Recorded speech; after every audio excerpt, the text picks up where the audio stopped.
I am delighted to be with you today. I think CFOs have a very pivotal impact on the future of not only their companies, but frankly, I honestly believe the world. I don't think that's overstating it. You make profound differences in the direction that people and companies go. The other day I was wandering through the entryway of the Sloan building. I noticed this quote by Alfred Sloan, and I ended up taking a picture of it. And it says, "The school will never be finished. Nothing is finished in a world that is moving so rapidly forward." And that's the world we live in. And then I walked out of the building, and the next building to us was actually unfinished. They're in the midst of construction and trying to do some great things there. I joined MIT about 8 months ago from INSEAD. And what I discovered in the past 8 months is that I honestly believe part of the magic of MIT is we ask better questions. And there are lots of reasons for that, and I'm going to share a bit of how that happens as we go through this morning. So, one of the questions that I care deeply about is what is surprising in the world around me? You're here today. I hope you can walk out those doors with at least one interesting surprise. I never thought of the world that way. When I wandered the world from a long time ago, I fell in love with pictures, and I take pictures everywhere. So recently I was in Bali and noticed this light sitting on the beach where the sand crabs had been rolling little balls of sand around. I thought that's kind of surprising and interesting. When we were living in Paris, we were wandering through the antique markets one day. I noticed this big pink plastic car pasted up on the top of a building. And I thought that's kind of interesting as well. And this love affair I have with photography ended up earlier this fall in September, leading to me collaborating with a man named Sam Abel, who's a National Geographic photographer for about 30 years. And we did a workshop where leaders were learning how to be more innovative through photography.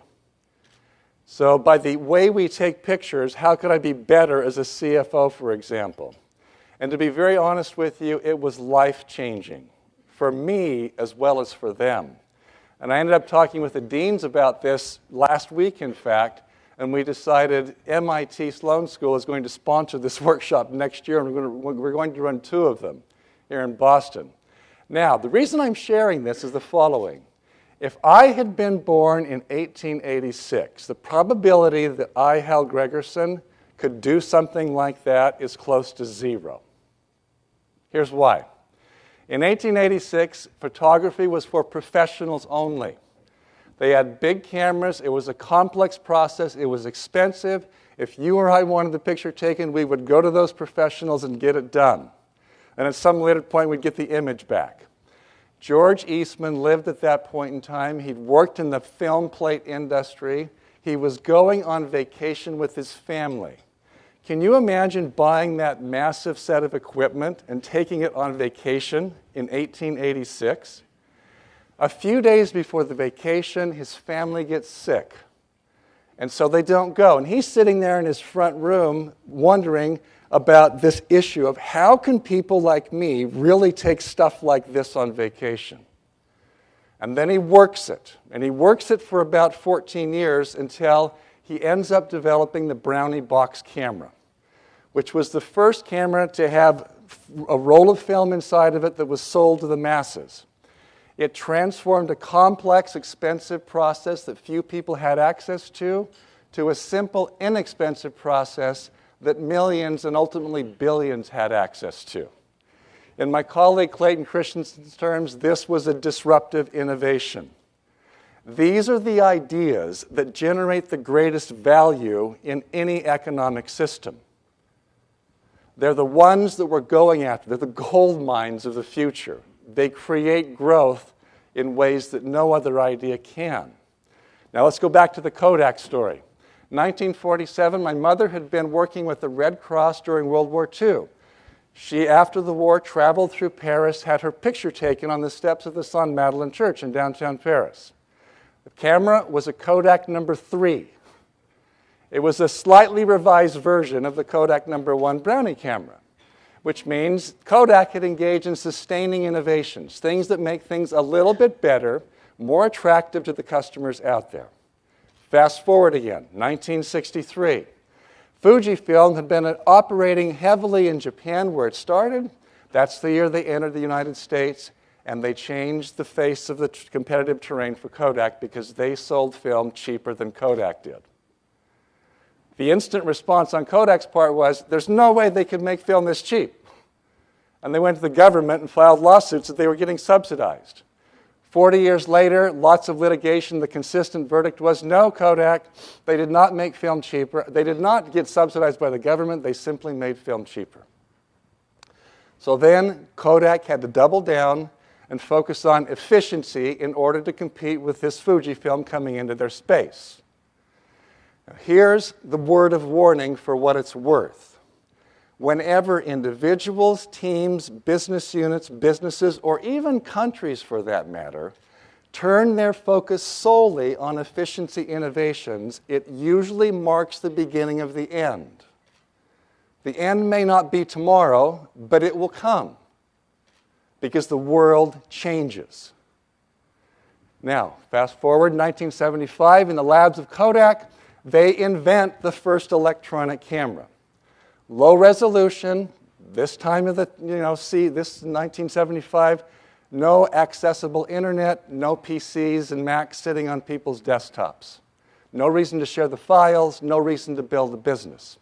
It sits on the shelf. Fast forward, 2006, I join INSEAD. I move to Paris. I go to the same place my mother was. I have my picture taken on the stairs where I think she was. It was a Kodak camera because they were trying to get back into the business now. They could see and they knew that something different was going on.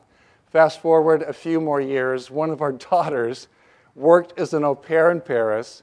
She wanted to be where her grandmother was, have her picture taken in the same place. What kind of camera was it? Exactly. And this becomes the story. It's the disruptor at one level in 1900 becomes the disrupted. I lived in Finland for 3 years when Nokia was on its rise. It's the same story. And the issue as senior leaders is when we wake up in the morning, every action we take either pushes us down the disruption path, meaning we're the disruptor, or it pushes us the other direction. Frankly, I don't think there's much of a middle ground. And so the issue is, how can I be on the disruption side? And in the work we did with the Innovator's DNA, we interviewed 200 leaders around the world, figured out 5 skills that these innovators use to get ideas that built companies that changed the world and their industries. And then about 4 years ago, after that book, The Innovator's DNA, was published, Clay and I were talking and we're like, we need to figure out this issue of asking the right questions better because it is at the core of getting ideas that matter. And we've now interviewed about 100 more people around the world to figure out how do you ask the right questions in order to not get disrupted. And what we discovered first and foremost is these folks wake up and they question everything.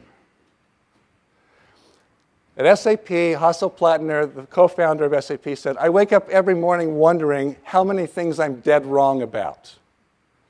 How many of us woke up that way this morning? There we go. I'm with you. A.G. Lafley at Procter & Gamble takes a more positive version. It's like Monday morning, what am I going to be curious about this week? But it's the same story. They're trying to figure out a very critical part of their knowledge base. And this image tells the story. The man, if you can see it, and it's hard to see in the back, I know, he's got a big grin on his face. He's just jumped off a diving board. He's going into the water. A couple of assumptions here. The water is warm. The water is deep. He has cleared the diving board. What's the worst of all worlds for him jumping into that water?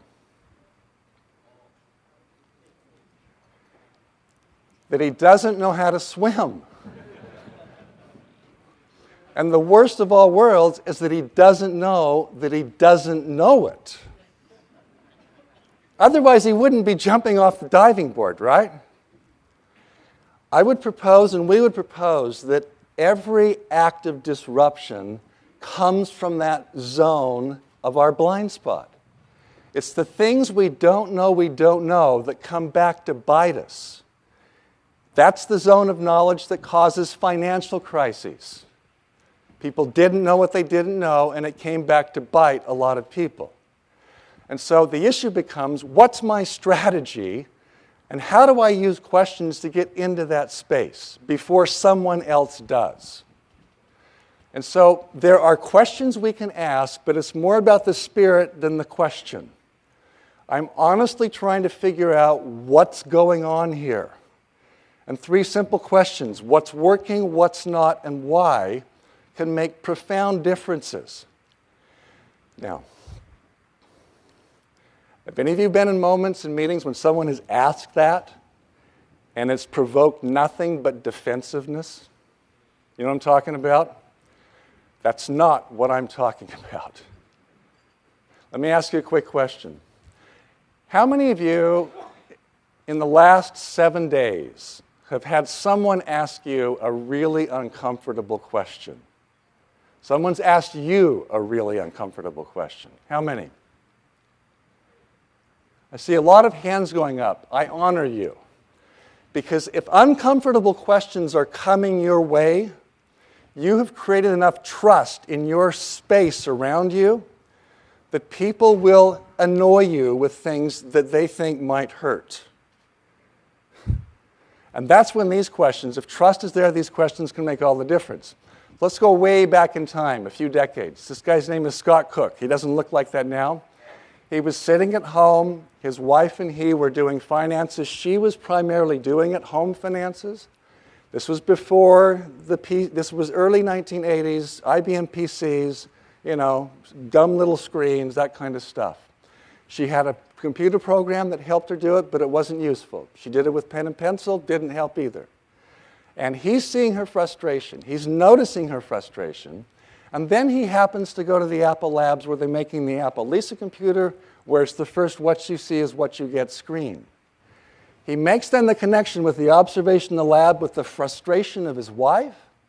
And he says, what if we created a computer software program that solved her issue? And you know the story. It becomes Intuit. It's got, you know, Quicken and QuickBooks. Incredibly successful. 30 years later, then Scott Cook comes back because Intuit made its mark by being easy to use, but other competitors came into their world. And over time, their programs were just as easy to use as Intuit's were.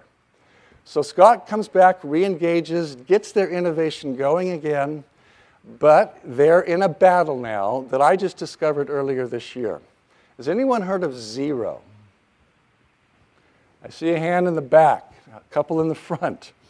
It's a New Zealand company that we discovered early this year. Every year we do an innovation premium list of the world's most innovative companies based upon premium shareholders pay for their stocks. And at the top of this list of growth companies was Xero, with a 91% premium. We're like, what are they about? I'd never heard of them. So we ended up contacting Rod Drury, who's the founder of Xero. They make personal and small business financial software. Sound familiar? Here's how Rod got the idea. He literally went into 200 different small business owners trying to figure out their needs for their small business software. He watched them do their work for a day. And I said, Rod, 200 people? And he's like, yeah, 200 people. They come in, they open their small business door, they turn on their computer, it takes 5 minutes to boot up, they get their coffee, they come back. What's the first piece of data they're looking for on that screen?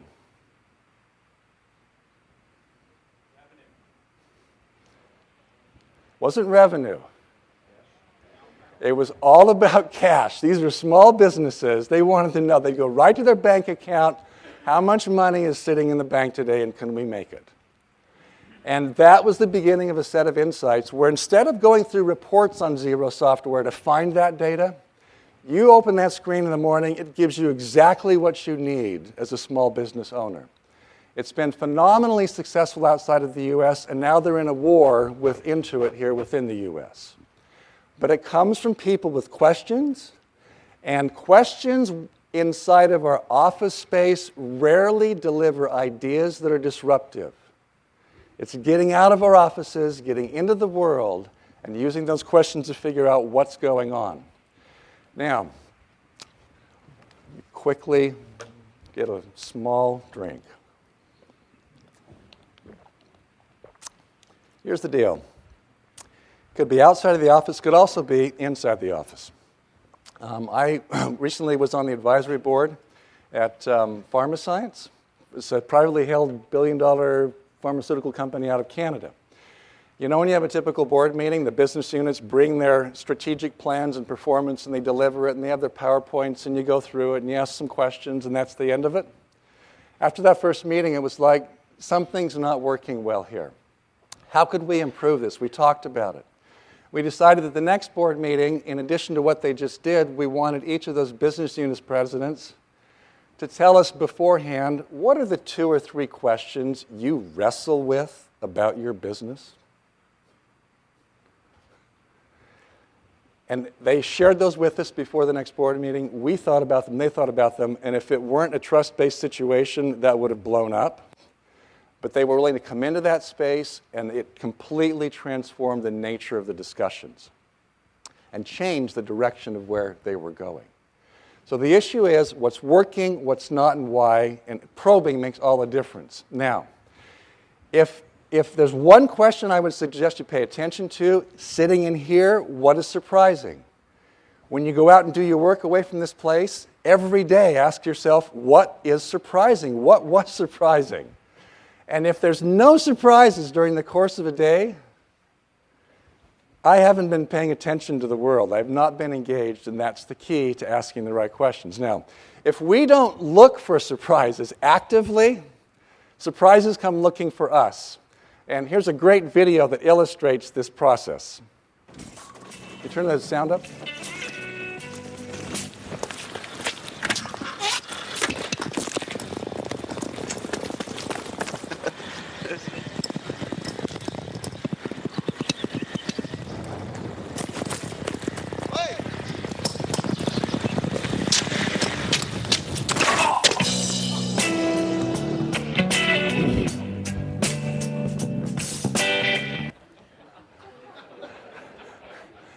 Great reminder, look for surprises. You know, they just had the Global Drucker Forum in Vienna, and I honor Peter Drucker. He was a brilliant thinker about leadership and management. I love this quote by him: the important and difficult job is never to find the right answers. It's to find the right questions. And then he said there's few things that are as useless, if not dangerous, as the right answer to the wrong question. If there's anything a CFO can do, from my perspective, this is the work. Because asking the right questions are like keys that open doors. Now, how many of you have a problem? Let's put personal problems aside. How many of you have a problem that you're really wrestling with, you're trying to get an answer to at work? You don't have a solution. Would everybody fit that category? If you don't, I don't know where your brain is. But anyway, it's like we all have problems like that. Now, here's my proposal. The reason that problem exists, in the spirit of Peter Drucker, is that the problem is attached to the questions we're asking today. And if we want to get a new solution, what do we have to do? We have to be asking different questions. It's easy to say that, but it's really hard to do it. And that's why we're stuck. And so, have you ever been in those meetings when you're wrestling with one of those difficult, vexing problems, and you've wrestled at it for hours and perhaps several meetings, and you're still stuck? If you're in that moment, here's what I suggest you do, is you do a process. It's a methodology that is different than probably what you've ever done before. We call it catalytic questioning. And it's essentially, you've got a problem, and imagine brainstorming nothing but questions about the problem. Has anybody ever done that? Did it make a difference in you seeing the problem in a different way? I can see your head going, yep. So here's what it is. It's like, okay, we're sitting there, get a flip chart, get away from the table, get a whiteboard, ask nothing but questions. And if you've got a serious problem, I'd do 75 questions, frankly. I'd really work at this. Number them, write them down. As managers, when someone asks a question, what's the natural response for us? Answer it. What I want you to do, if you use this methodology, is do not do that. Because any answer that comes instantly to these questions is the wrong answer. Almost always. We already know it. We're looking for the right question. So no answers. The other piece is, I might say right now, any questions? And then someone in the back raises their hand, they stand up, and then they talk for 15 minutes before they ask their question. You know those situations? Don't do that either. No answers, no preambles, just the question. Drop them, drop them, drop them. The whole point here is we're searching for the right question. One that's surprising, one that's uncomfortable, one that might cause us to get some better data here. So we're going to try it. This is a problem that I encounter in a lot of senior executives' worlds. And it is the problem of I just don't have the time to discover and deliver disruptive ideas. It's the future-forward CFO dilemma of I just don't have time for this. We're going to do this catalytic questioning real fast right now at your tables. You've got some paper, you've got a pen, you've got a group of people. One person is the scribe. One list, one person. I'm going to give you 4 minutes to ask as many questions as you possibly can about this issue. It's like, why does this problem exist? What's the potential solution? If you're doing your job well, in other words, no answers are percolating at your table, no preambles are percolating the questions, you're just asking questions. Your table will get at least 20 questions in the next 4 minutes, at least. If you're a lot fewer than that, you're talking too much. You're avoiding the issue. Don't do that. Let's see which table can get the most questions in 4 minutes about this issue. Ready? Go. Okay, well done. Well done. Now, here's what I want you to do. When you generate a list like this, it's not just about generating lots of questions, but it's actually deciding which of these questions are worth my time in personally going out and collecting some primary data. Not stuff other people are giving to me, but me personally out there collecting some important information. So at your table, I'm going to give you 2 minutes at most. I'd like you to think through which of all these questions would be worth your time to hopefully solve this problem, if you actually went out and collected some data. Okay, just take a minute or two, see which of these questions seem most relevant. Go. How many groups had 20 or more questions? Quite a few. 20, 25 or more? 30 or more? How many do you have as a group? 24. 24. 30? Well done. Here's the issue, is that quantity does matter. It helps for us to get more rather than less. My second question is, how many of you see this problem a little bit differently by just having asked nothing but questions? Raise your hands, please. Can you see what I see? At least half of the hands are up in this room. I don't expect it to always work, but for a 4-minute investment, it helps us see the issue differently enough to go down a different path. It rarely gives the answer, but it can start us down a different direction.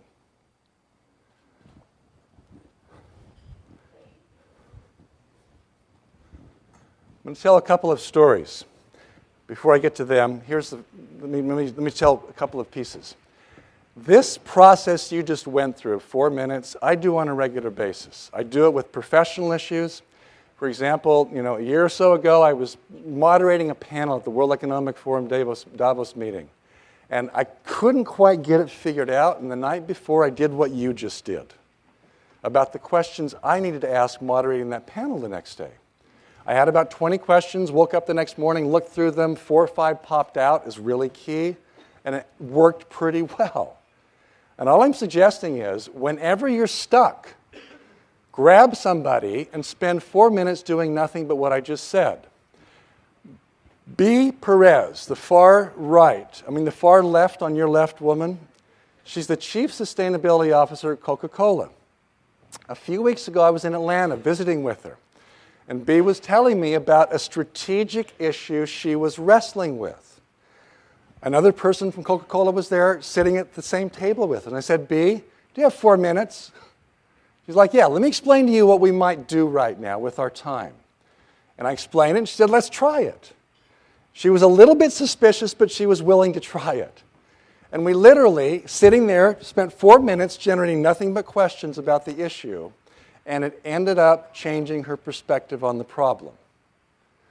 The other 2 folks, the guy in the middle, Ahmed Bozer, he's the president of Coca-Cola International. He runs everything for Coke except for the United States. He's Turkish by origin and knows the world, lives in the world, travels the world. One of his team's strategic level was wrestling with something. We pulled 30 of them together. We put them in a room, gave them 5 flip charts for different groups of 5 or 6 people, framed the issue, said go at it. 100+ questions for each of those teams. And at the end of that, it changed the way they were looking at the issue and gave them some marching orders for what to do next. The woman on the right, Suri Eberle, Global Human Resources Officer, Global People Officer for Coca-Cola. She had her strategic issue. We met in Tokyo, Japan earlier this year and actually did the same thing with her team. And all I'm suggesting is, whether it be 4 minutes fast like we just did, or the longer version like they did with 75 to 100 questions per issue, it's a mechanism for finding the right question that can be powerful. So, my fundamental question here is, does your company develop question-centric leaders? A few years ago, I met the CEO of Lonely Planet, the travel book guide company, and he said, my whole career, I'd been promoted as an answer-centric leader. I got hired because I was technically good at giving the right answers, and I got promoted for that reason. But when I became the CEO, he said, I quickly realized being an answer-centric leader won't cut it. And it was not an easy transition to create this space around me where I asked uncomfortable questions, others did that to me, but it was critical for me to see things I didn't know, to be able to do something about it before someone else did. Ed Catmull, co-founder of Pixar, is a question-centric leader. He just wanders the world figuring out, what question do I need to ask in order for us at Pixar to do cutting-edge work that no one else does with computer-animated films? He's a scientist by training. He uses that scientific method with his questioning process. And frankly, he creates processes and resources and priorities in his company that makes it possible for not just Ed Catmull at the top, but for anyone to ask questions that cause them to be awkward and uncomfortable. They have a thing called the brain trust, where people come and they're trying to solve issues about movies they're making. They get in that room. They are expected to bring feedback, positive and negative, very focused on the issue. They are expected to give brutally honest feedback without being brutal. That's the trick. And if they are brutal about it, they're not going to last very long. And if they don't give feedback that makes people uncomfortable, they won't last very long either. That's the magic in what they do. And it's intriguing. You might say, well, Pixar's this little company, but they've done the same thing now with Disney Animation in the midst of a big company. It's not impossible, but it starts with you. So I'll come back to that question, if people aren't asking me uncomfortable questions, what do? I start looking at me and how can I create a more trust-filled space so that they start coming at me with the tough stuff.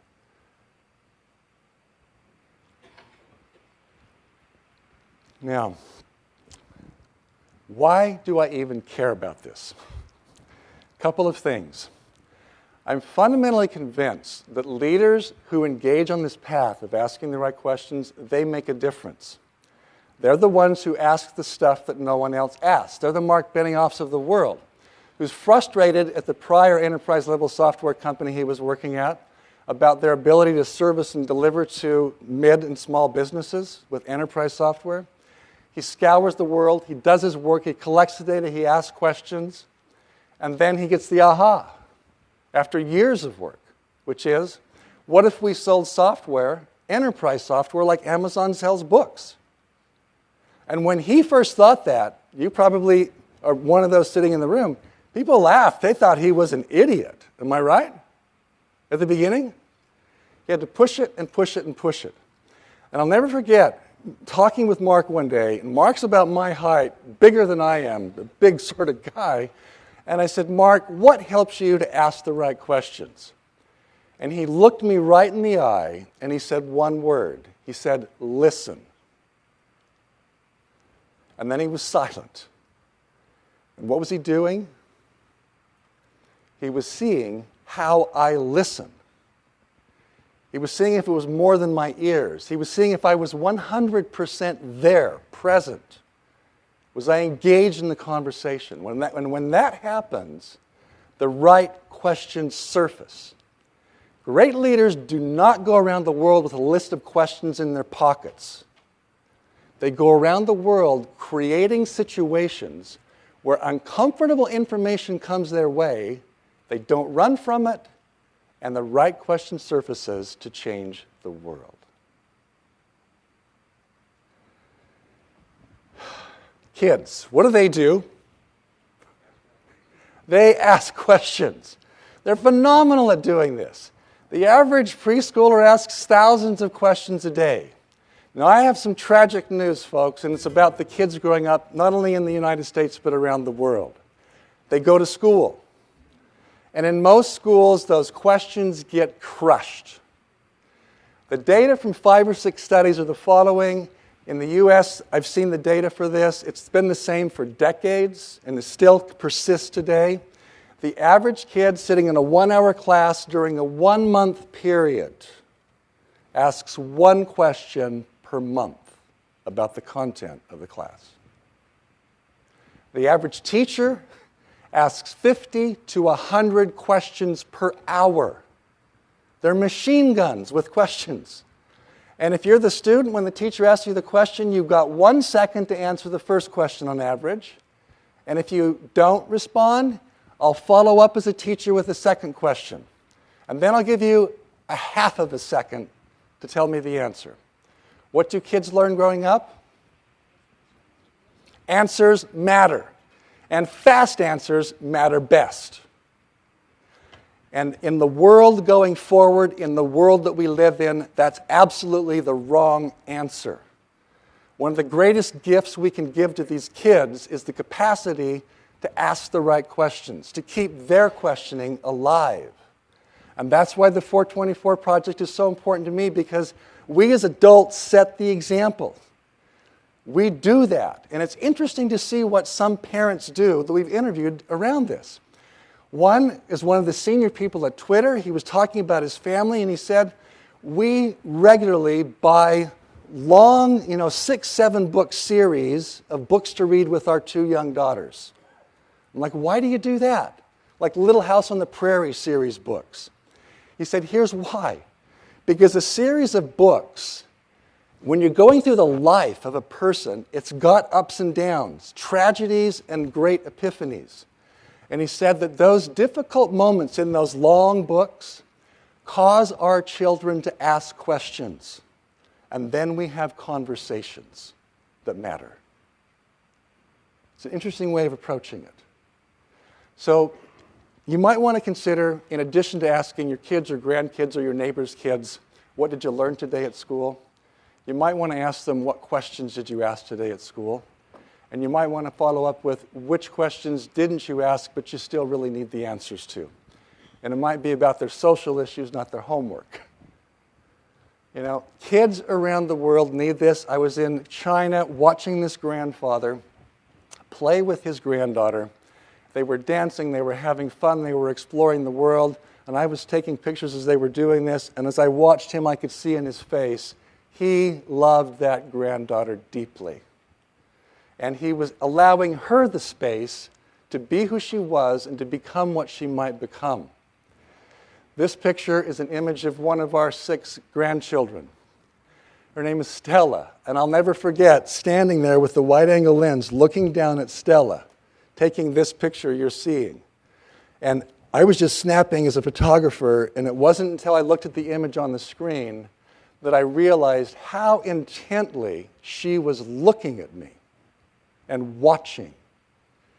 And that's my final point to all of us. Whether it's at home or at work, and especially as CFOs, people are watching. The things you do, the questions you ask make all the difference. So my suggestion is ask them well. And I wish you the best as you do that. Thank you. Thank you. Thank you.